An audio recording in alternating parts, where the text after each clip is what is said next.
Pierre Jacquemont, merci d'être avec nous. Vous êtes directeur du Théâtre de la Ville de Saint-Cloud, les Trois Pierrots, mais au-delà, aujourd'hui, vous êtes l'ami de Michel Legrand.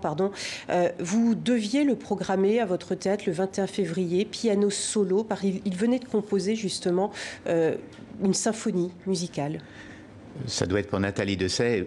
Michel, il disait quand je ne suis pas devant mon piano, j'en joue dans ma tête. Et la nuit, quand je rêve, je joue encore du piano, c'est infernal. Je crois que c'est un immense musicien. Que vous aviez rencontré il y a 3 semaines. Comment était-il? Le 6 janvier, Macha Merrill, son épouse, faisait un nouvel an russe au Théâtre Montparnasse pour la dernière du spectacle qu'elle jouait. Et Michel était là. Et j'ai eu la chance de le voir, de parler avec lui. Il était avec Agnès Varda. Et il bougeait ses mains tout le temps comme ça. Il me disait, oui, là, c'est mon...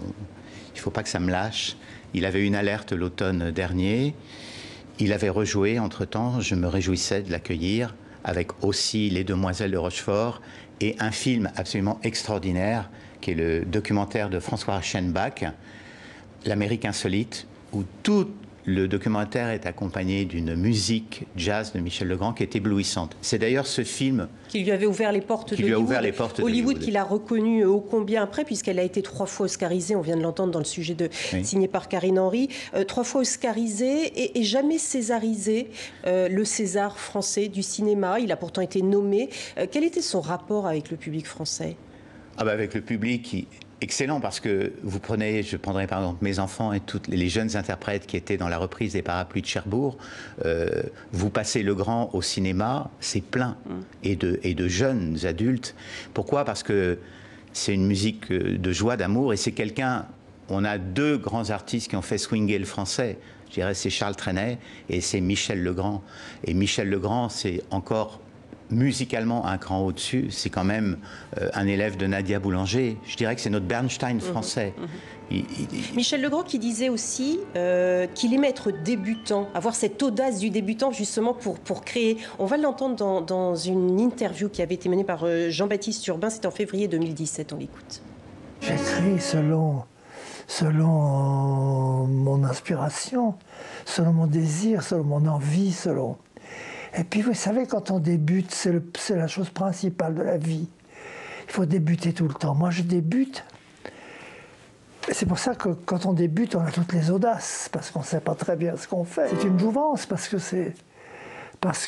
qu'on sort de soi, c'est donc qu'il y a quelque chose dedans, et que si c'est pas mal, si c'est bien, ou même très bien, ça vaut le coup d'être vécu. Pierre Jacquemont, Michel Legrand, vous me disiez lors de cet extrait, c'était un éternel adolescent. À la silhouette et la voix, moi j'ai eu la chance de travailler, Christiane Legrand, sa sœur, qui double certaines voix dans Les Parapluies et dans Les Demoiselles. C'était en 2011 également, qui était une grande de jazz. On avait d'ailleurs accompagné son départ.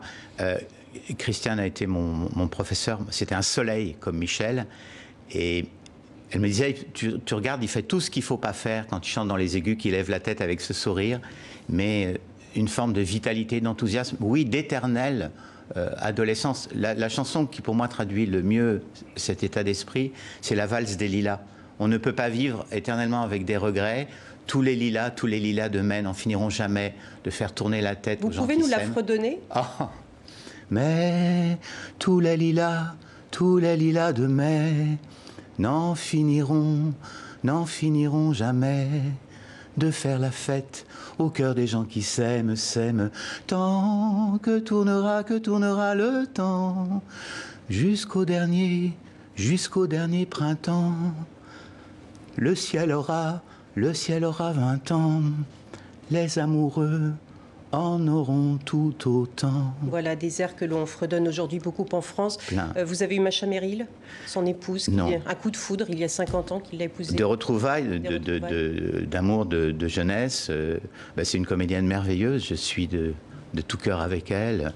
Avec Nathalie Dessay aussi, avec tous ces musiciens qu'il a merveilleusement fait travailler. C'était quelqu'un d'extrêmement exigeant, son big band par exemple. Merci beaucoup Pierre Jacquemont d'être venu sur notre plateau malgré l'émotion que vous partagez aujourd'hui avec nombreux de ses admirateurs. Merci à vous.